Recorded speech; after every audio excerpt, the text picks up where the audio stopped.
Building your network and collaborating with your peers has never been this easy.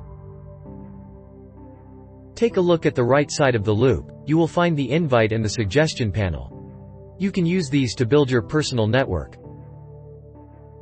You can also find agents by clicking on the search icon. You will see 3 options. You can search for groups, agents, and tags. Now let's click on agents and then hit the search icon. You can search for an agent by name. Or you can filter by listing criteria. For this example, we will click on Show Filters. You can filter by location, address, zip code.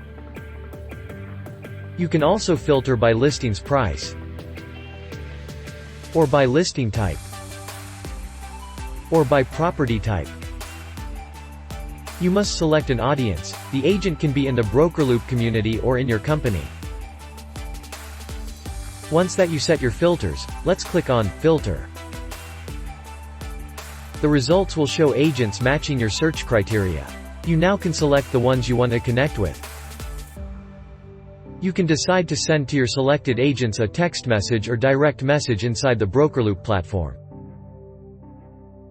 Or you can click a name to view a profile. Once in the agent's profile, you can decide to follow. You can also send a direct message. You can subscribe to the agent's email list and explore their profile, like their posts, listings, and followers.